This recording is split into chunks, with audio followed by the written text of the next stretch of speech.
carried. We're going to take a big deep breath and go to item 8, which is the rate setting. All this falls out of the... You will run through this with us, please. This report strikes the rates for the year based on the decisions in the annual budget you've just adopted and the revenue and financing policy amended. This enables us to set the rates, to generate the rates revenue, to fund the activities and the expenditure you've agreed in the budget. It's a formal legal requirement. I've got a question. I mean, I look at these and I'm not able to tell whether 0.00180422 shouldn't be 0.1.43. I assume that somebody has independently vetted these. I just want to know the process to make sure they're absolutely right, because they're very small numbers with big implications if they're slightly wrong. So we have a rates model, very robust rates model that's been used for the last 13 years.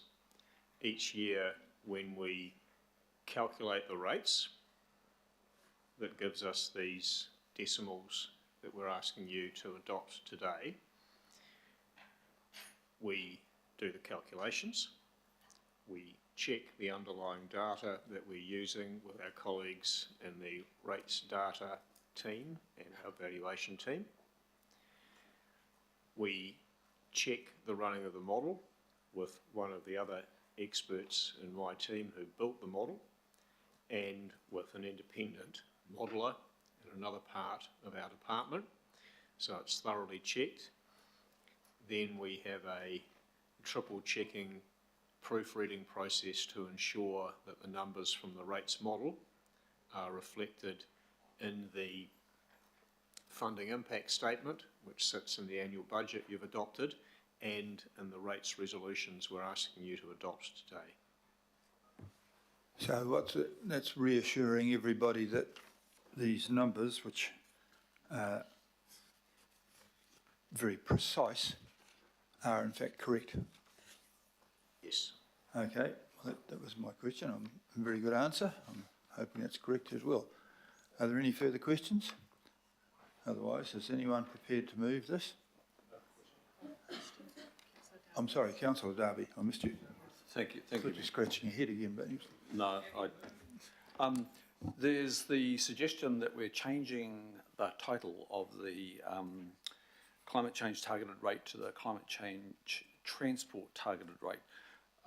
Do we have the Chief Sustainability Officer available or the Chief of Strategy to answer any questions in that regard? I note from the paragraphs that a group has agreed that, but we're formalising that change today, and I have some questions in that area. Who's the appropriate person, the Chief Sustainability Officer or Chief of Strategy? Matthew, I think Matthew Blakey is here. I would note that this was included in one of our reports to the 8 June governing body meeting. So it was covered in our other rates and fees report at that meeting.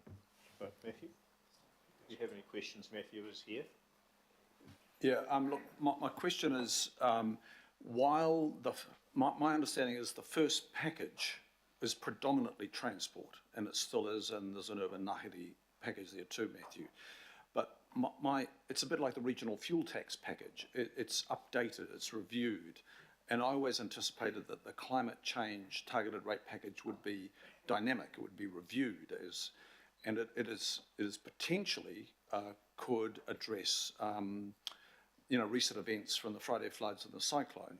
We could actually possibly update that package to reflect the need to apply a targeted rate to fund some of those projects and programs. So Matthew, I'm a little bit concerned about narrowing it down in its title to just transport, noting that that's really important and we've got to do a massive job in reducing our emissions in that area. But I'm has there been some reflection on the part of your office and others to understand the future of this climate change targeted rate, and for it not necessarily to be exclusively transport related, taking into account the Friday floods and the cyclone and how we might pay for that in the future, and other things that we are learning as climate change impacts the city, or we're waking up to the impacts of climate change on our city? Through the chair, thank you for the question, Councillor Darby. So to provide some further context on the proposed renaming of the Climate Action Targeted Rate to the Climate Action Transport Targeted Rate, the reason that has come about was a discussion with the Climate Action Targeted Rate Governance and Oversight Group, which is a political oversight group, including the Mayor, Deputy Mayor and a number of councillors. The discussion at that group was that there was an ongoing discussion around the uncertainty of the Climate Action Targeted Rate and what it could be spent on. So the suggestion, the request was that we add further defining words to the Climate Action Targeted Rate to indicate that it is focused currently on transport predominantly. I think about 98% of funding is for transport, 2% is for our urban ngahere, our urban forest. So it's a point of clarification in terms of what the current focus is, Climate Action Transport Targeted Rate, with the feeling that the climate action component of it could also cover a broader range of topics. To your point around the focus of the Climate Action Targeted Rate over time, when it was developed, the wording was with an immediate focus on low carbon transport and greening our neighbourhoods. So that was seen as the immediate focus at that time. That could change over time. However, the feeling at this point in time was that further definition was required to avoid any confusion around that being redirected to other purposes that weren't aligned with the intended purpose of the targeted rate. So to put you on the spot, Matthew, you're good on the spot. Did you provide advice as Chief Sustainability Officer to the renaming of it to transport, or do you have advice on that? Through the chair, yes, we did provide advice, and there were a number of options, shortlist if you like, that was considered by the Chief Sustainability Office, the Transport Strategy Team, the Mayor's Office. The proposal for the Climate Action Transport Targeted Rate has been put forward as it meets the request that was put forward by the Governance and Oversight Group. The Climate Action Targeted Rate, the original term, I feel personally, allows the targeted rate to cover what it is intended to cover and also enables some flexibility into the future. However, the feeling at this point in time was that clarification was needed around the immediate focus, that funding was maintained for its intended purpose. Perhaps I could add a little bit in here. I would feel that a lot of questions about that particular rate, and so I asked what is it spent on, and it's spent 100% on transport, there is nothing stopping us in the future having a climate action targeted rate for land stability or some other thing, but at the moment you spend a lot of time answering questions what it's on. It seems it's spent on transport, which is clearly something that helps the climate action. We figured that was quite a good thing, and it doesn't rule out the raising of another one specifically for something or other else, because it gets a bit of negative thing about what are you spending money on that, what are you just prancing around doing stuff. We're actually funding extra buses, and I think that's quite a good thing. So it was a clarification, but it certainly doesn't rule out the proposal later on for either it to be altered or perhaps to be another one might be introduced for perhaps flooding or something or other else. Okay? Yeah, look, if I just respond, I mean, it's important for many of us, and I just am a little bit concerned that we're narrowing it to transport for this time, that it's the immediate challenge, yes, but there will be more. There's an obvious challenge in how we pay for flood recovery, the making room for water, all of that's going to have to be funded somehow. So we're at the very early stages of understanding how we're going to be funding that. And I imagine we're going to have to be discussing a targeted rate, climate change targeted rate, because it was a climate event, wasn't the weather, it was the weather on the day, but it was a lot more. So I'm just really taking this opportunity to stress the importance of not boxing this climate change targeted rate in, even though 98% of it's coming the way of transport now. That's the immediate focus. But I imagine in the life of this council for decades, generations to come, there will be a climate change targeted rate. And it can be broken down into the categories that you're referring to, Mayor, be it transport, urban ngāhere, be it water, be it economic development or whatever the council of the day is discussing. But I just don't want to see it in some ways being narrowed down, it's being boxed out. Well, you could see it as being protected, of course, because at the moment, if it's on transport, it's not going to be rated for something else. No, and we don't raid, just like the regional fuel tax is not rated, and we update that, that's dynamic. But I'm going to leave it there, and I appreciate, Matthew, for you giving your professional advice that you felt, I think you said maybe it was best to stay as a climate change targeted rate and keep it dynamic. I hope I'm not, making my words out of your words there. Look, I'll go with the flow, and maybe there's other feedback, Mayor. Thank you. Andrew wants to say something about that. So we have to set the rate as the climate action transport targeted rate when we vote, or when you vote on this resolution, because that has to reflect what's set out in the funding impact statement, which is in the annual budget document that you've already adopted. However, that document, while it has the new name in there, does provide for the rate to be spent on the broad range of activities covered within the funding impact statement. So that doesn't restrict that. In addition, the nature of what the rate funds can be adjusted over time, and the title adjusted as that moves, if you wish. And we can do that each year. So there's plenty of flexibility into the future, and this doesn't restrict us in that respect. Well said. I've got Councillors Henderson, Hills, Turner and Walker. Thank you. Yeah, this is a minor issue now, but I remember when this was actually controversial, which is amazing. 15, the Waitakere Rural Sewerage Targeted Rate. Just a very quick question. Have we changed the figure on that from the previous budget? No. It's the same. Great news. It's the same, everybody. Thank you.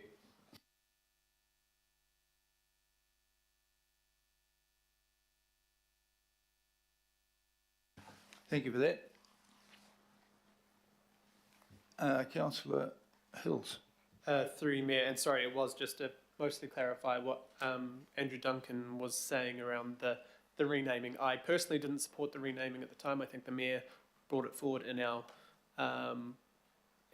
smaller group around that the fact is 90% or the focus is transport. I did check pretty heavily that does it discount the urban ngāhere and other focuses, but I guess my other concern was the opposite of Councillor Darby's concern. I was concerned that this rate would be taken up for adaptation and other storm-related costs and things, where this was consulted significantly on about reducing emissions and the fastest way to do that as an organisation, and the whole point was that the focus needed to be on reducing emissions, not adaptation side. And my belief is that if we need to look at that, making space for water, whatever that is, then that needs to be a separate decision or a separate funding tool if that, in our discussions with the government. So I guess that's where I probably reluctantly agreed to the change, because it did mean the focus was emissions. That's Thank you for that. It's nice that I can do some little wee thing now and again. Councillor Walker. Well, I'd just like to point out that though this might be called the climate action targeted rate, I don't think it does much in respect of action in terms of reducing emissions. It's largely funding more empty buses that are circulating around Auckland. And frankly, it amounts to business as usual. So I've said this before, it's frankly a total misnomer. It's inappropriate use of language. it's saying something that is scarcely not going to shift the dial at all. And if we are interested in reducing emissions much faster, far more economically, and much more, there are many, many, many other ways that many cities are doing that are actually implementing climate change reductions against the background where ours continue to go up each year. So I remain totally unconvinced around this climate action targeted rate. Thank you for that. We look forward to those many interventions during the long-term plan. Councillor Turner. As usual, Mr Mayor, my head is now spinning. I would like to back up Councillor Darby. I just worry when I hear his comments about this funding being boxed in. We have to be adaptive in this, and what I really worry about is we start spending on things we don't really need that have a minimal effect just because the money's boxed in. So, you know, I'm looking at transport and a bunch of actions there which the public are saying, is this really what we want, and is it actually having an effect? And yet there's other things around this room that is pointed out that are now come up that are far more important. So, you know, it's all in a name, but you then say it's also all in the small print. So, you know, can I sit here understanding that that money is available to be pulled out for other stuff that becomes very apparent?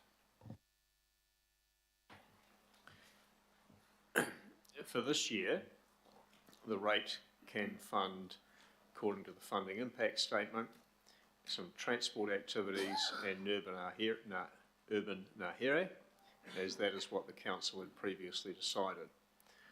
If the council identifies some other opportunities and wishes to direct this resource into other council activities, then we can adjust the rate next year to reflect that after those decisions have been made.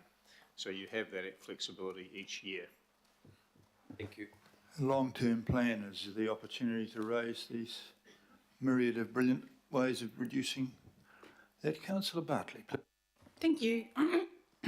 Just backing up, supporting what Councillor Darby raised, because when we're out in the communities, when we talk about the climate action targeted rate, that really sunk in for a lot of people. They supported it because they want to see us do something about climate. So I support what they're saying, and good to hear that there's some flexibility around it for next time.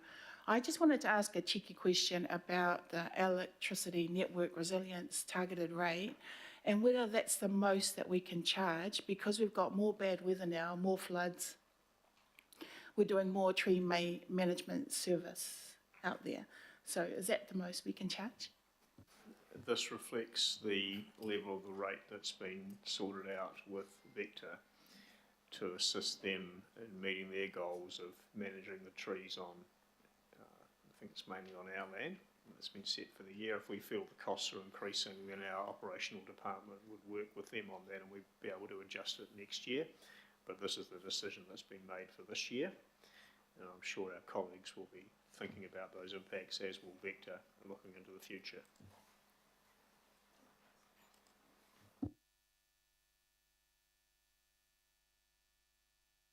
Deputy Mayor Simpson. Oh, thanks, and it's great that I'm following Councillor Bartley because I had a very similar question. So my question to you is, are you analysing that rate, the cost, and is it the right fee to charge? So if we have to put it up or adjust it, we're ready for it in the LTP?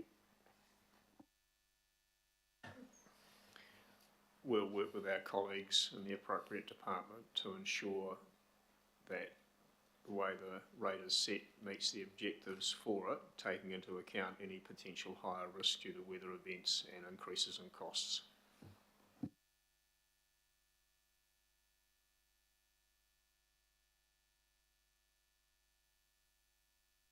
Got no more questions. Thank you, gentlemen.